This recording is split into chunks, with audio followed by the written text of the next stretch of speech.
Here we go. Okay, welcome. This is Monique from Stay Standing, and we're going to do our home exercises for independence session. Glad you could join us. Thank you so much for attending. Every one of you is a very valuable participant. Now, today we have a special session. It's our first Zoom session that we're going to put up online, and I'm also going to talk about I'm going to describe the exercises as I do them for our visually impaired clients. So we're going to do a lot of talking and a fair bit of exercise. So let's start now. Let's do a warm up. We're going to warm up our neck. Take your chin down to your chest and count for 4, 2, 3, 4, and now chin up to the ceiling.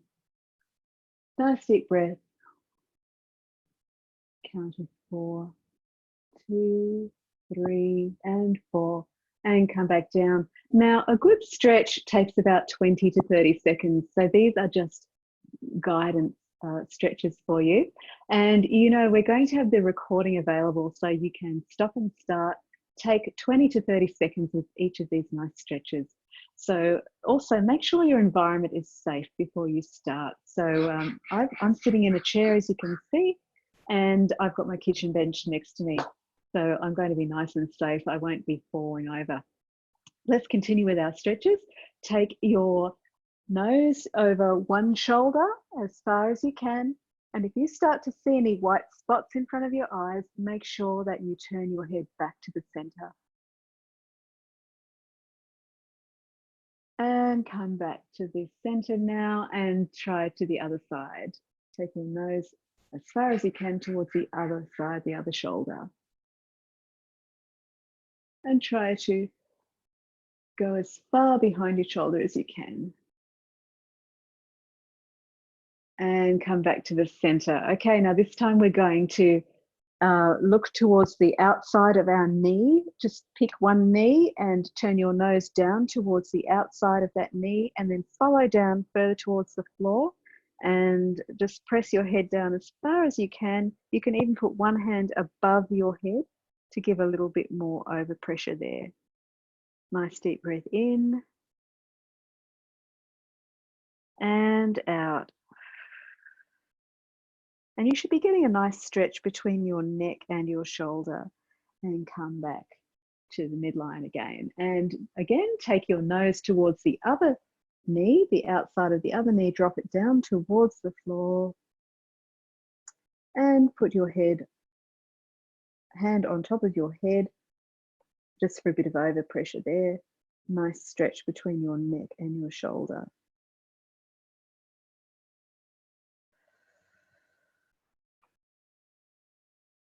And come back up. Okay, let's roll our shoulders backwards.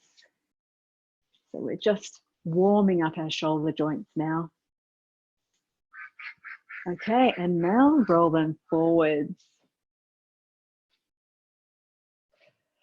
Nice deep breaths. Okay, now take one arm up above your head as high as you can, as if you were reaching right towards the ceiling. Try and imagine you're going to touch that ceiling, and then just let the shoulder drop down a bit and then up again. So we're going up and down, up and down, up and down. And now the other arm. Fingertips stretched out up towards the ceiling. Reach up and drop down a bit, up and down, so you can feel your shoulder blade moving against the back of your ribs. Up and down, up and down. Okay, great. Now let's just take our hand out straight in front of us so that our arm is in a straight line. And we're going to bring the other hand behind our arm and pull it close to our chest. And that's going to stretch the back of our shoulder blade. Keep your arm straight, or doesn't really matter what you do with it. You can wave it around if you want, but stretch it back so that you're getting a nice stretch behind your shoulder blade. And now the other side. So take the other arm out in front, stretch it out, With the other hand, put your hand behind your arm and pull it close in towards your chest. So you get a nice stretch behind your shoulder blade. Fantastic. Let all that tension out as you breathe out. Now, I'm going to stand up for this next stretch. It's going to be a side stretch. I'm going to use the wall. I've actually got a fridge here I can lean on in my kitchen, but for your purposes, just find a wall, take one arm up the wall to lean on it. And actually, let's do it this way. We'll just lean our shoulder into the wall and we'll take the outside arm, raise it above your head as much as you can, and try and touch that wall above your head. And then push your hips out. So you're getting a nice stretch on the outside of your body, that part. And come back, and I'm going to do that on the other side. So I'm just turning around. I'm going to lean into the wall, take my arm up as high as I can and try and touch that wall above my head, and then push my hips out. So I'm leaning on the wall, nice and safely. Okay, and come back. Now, one of the things that's great about a wall is that we can practice adjusting our posture. And I notice as I'm getting older that my shoulders are starting to round forwards and my chin starts to poke forward. So we can use the wall to lean up against really closely. Try and flatten your back, the small of your back against the wall, and just imagine pulling in with your belly button towards the wall, and then put your shoulders down and back and press everything as close to the wall as you can, and just hold it there nice and tight for about 10 seconds.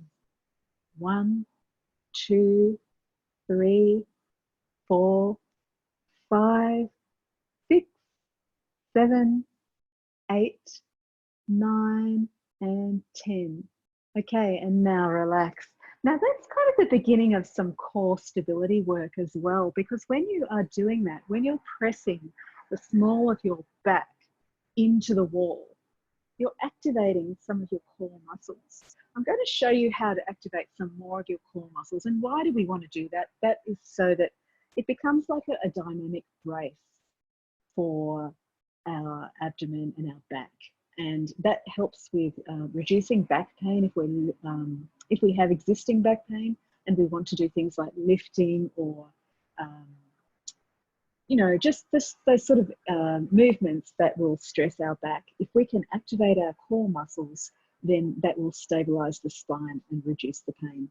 So what I'm going to do first, I'll just describe to you how to activate your core muscles. So just take your feet slightly apart. If you aren't very good at standing, you can sit down and do this too. So we can start that way if you like. So just feel for the pelvic brim here. There's a couple of bones here, sort of in line with your belly button. Just feel for those bony bits in line with your belly button, and just put 2 fingertips on those bones and then drop forwards towards the belly button. So I'm just dropping in a bit towards the belly button, and then I'm going to squeeze and lift my pelvic floor. Now, you might have heard of the pelvic floor. It's like a hammock-like structure or a sling-like structure that the muscles that go from the front to the back under that part in what we would probably call our nether regions. So you're going to pull up those muscles and have those fingertips here, and you'll feel when you pull up those muscles a slight tightening under your fingertips, and that is a sign that you're activating your pelvic floor.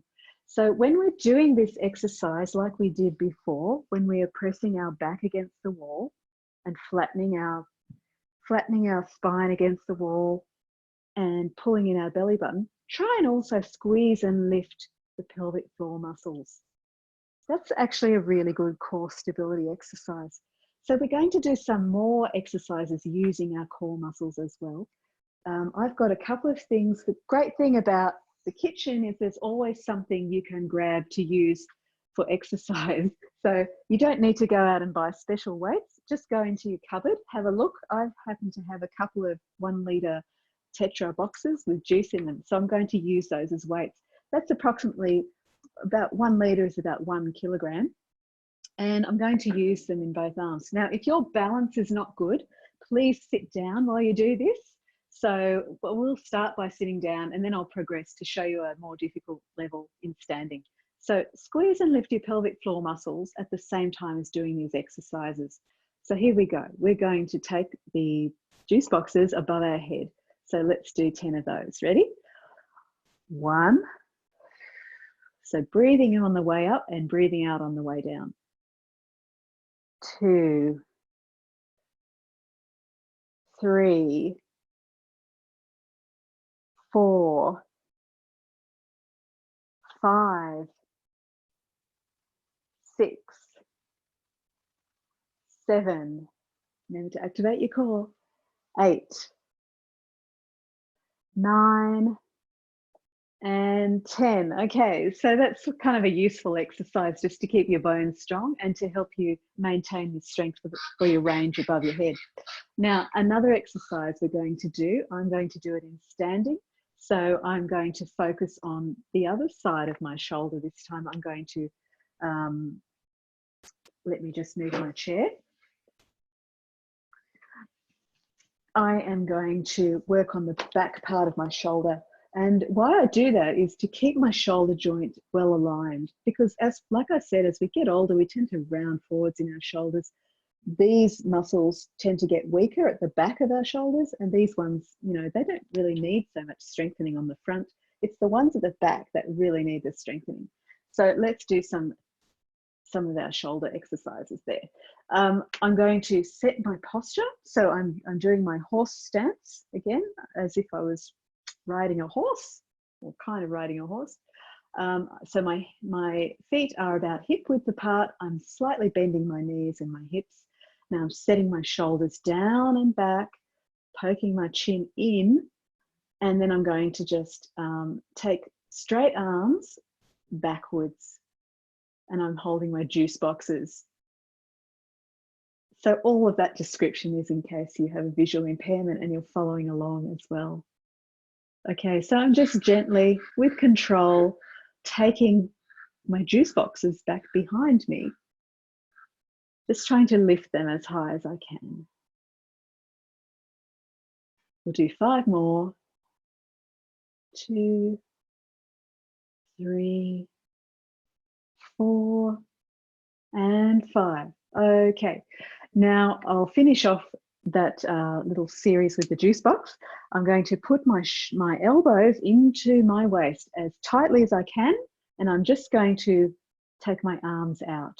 So I've got my elbows bent 90 degrees, and I am moving my arms in and out, holding my juice boxes, and that's working the back of my shoulder, my external shoulder rotators.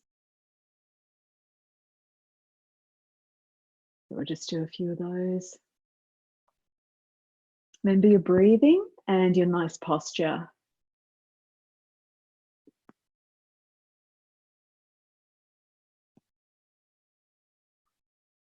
Okay, so you can do that in sitting if your balance isn't so good. I'm going to now do a little press up on my bench. So standing in front of the kitchen bench, you can probably do this in sitting too. It'll just be at a different angle, but you can put your hands on your bench, take your feet about hip width apart, and just bend the elbows, keeping your body straight. So bending and straightening your elbows, so you're pushing the weight of your body. It's like a mini press up, mini push up.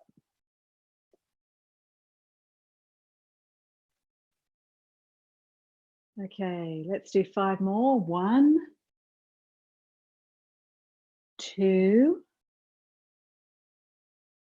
3, and try and do your pelvic floor work at the same time. 4, 5. Fantastic. Now just turn around and we'll go from this direction. So this time I have my back to my bench And I'm going to put my palms on top of my bench and set my feet about hip width apart. Just step them out a little bit from the bench, and I'm going to bend my elbows and straighten them. So I'm pushing the weight of my body up and down again with a straight body. So I'm making my upper arm muscles do the work and my shoulders.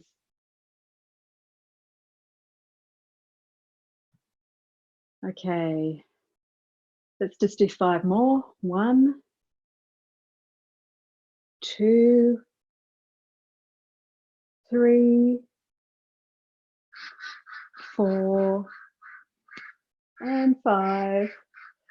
How are you going there? Are you getting sore in your upper arms? Well, just give them a bit of a rub, bit of shake around, have a little shimmy. Now, we're going to do some sit to stands. And if you've got really good balance, then you should be okay having your chair there in the middle of the floor.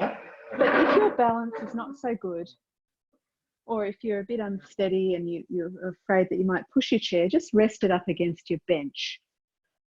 You can also use a taller chair. If it's difficult for you to get out of a chair, a low chair, you could try a taller chair, a firm, taller chair, and even one that has armrests is easier to get out of than a shorter chair. But I'm going to use a shorter chair because my legs are pretty strong. So I'm just going to show you how to set up for a good sit to stand. Sitting to standing is a great exercise. Everyone's got a chair. It's a really basic functional activity. It helps us get in and out of bed in the morning, you know, on and off the toilet, to and from the dining room table, in and out of a car or a seat on the bus or whatever it is.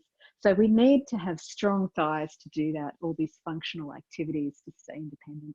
Once you lose the ability to stand up from a chair by yourself, you're going to need help at home.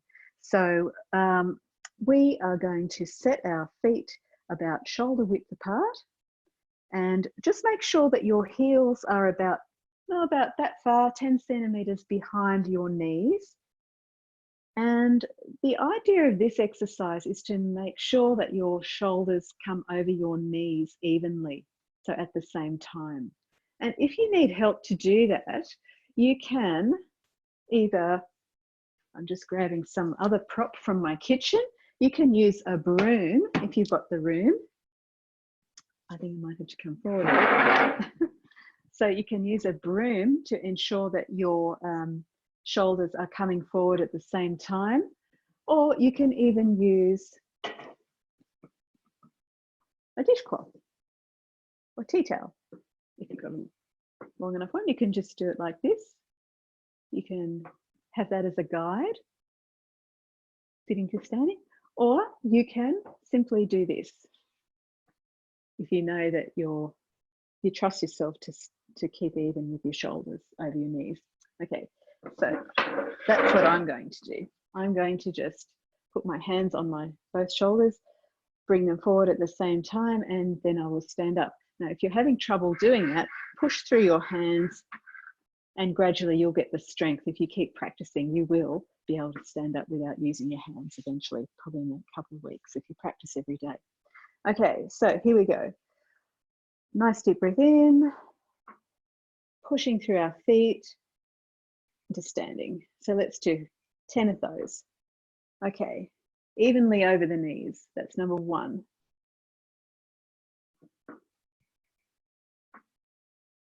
2, 3. Now you keep going. I'm just going to show you what that looks like from the side, and you can let me know if my posture's okay. So I'm taking my posture. I'm going to have my back as straight as I can and tuck my chin in. I hope you're still going with those sit to stands. So shoulders evenly over the knees.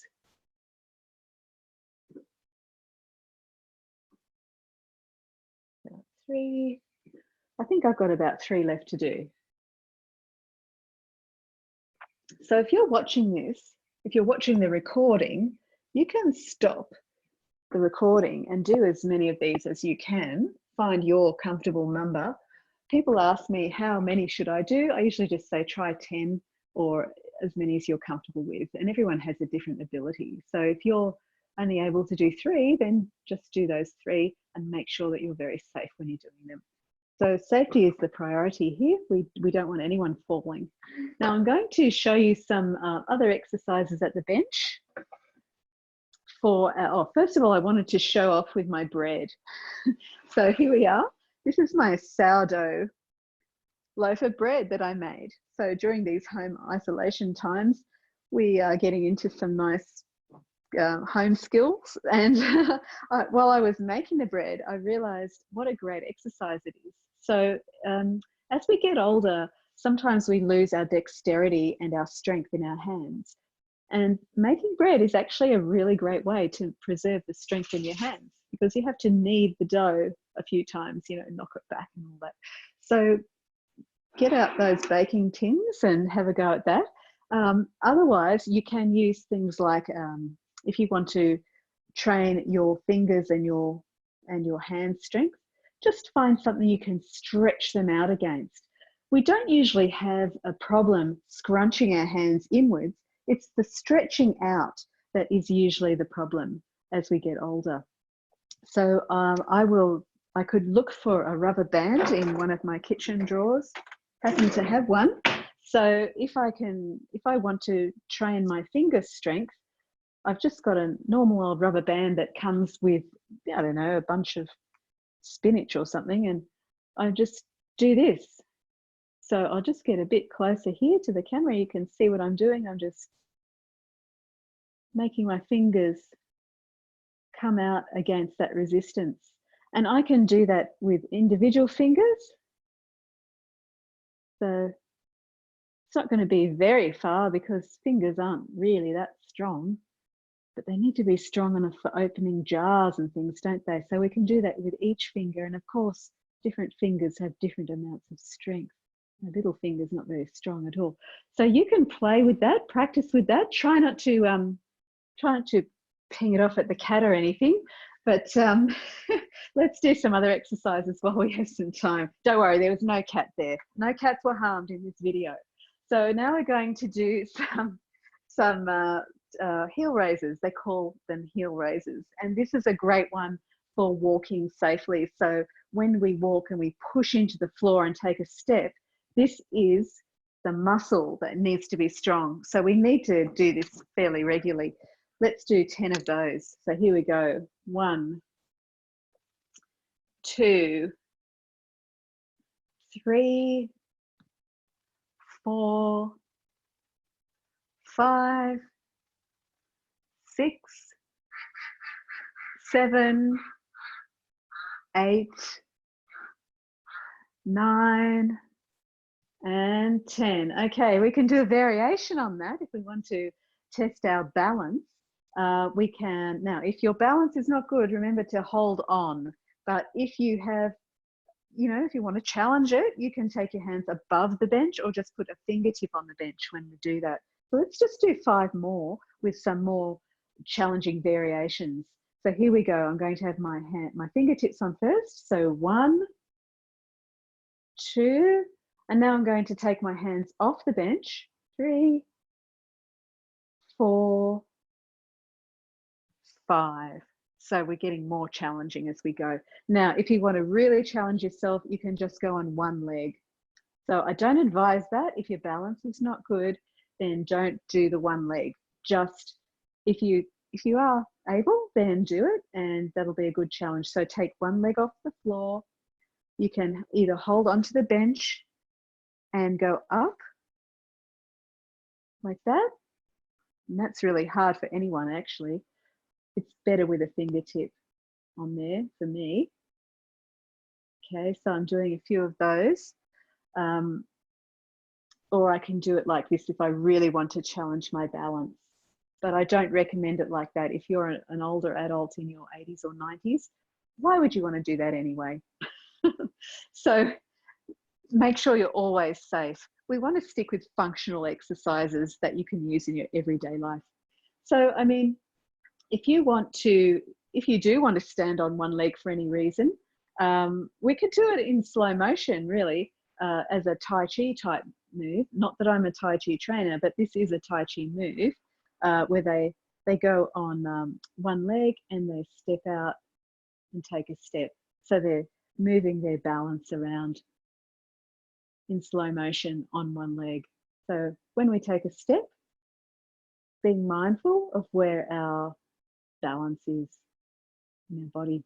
Anyway, let's do the other leg now. We're going to go up on one leg. So we've only done one leg so far. We're now going to the other leg. Here we go. 1, 2, 3, whoops, 4, and 5.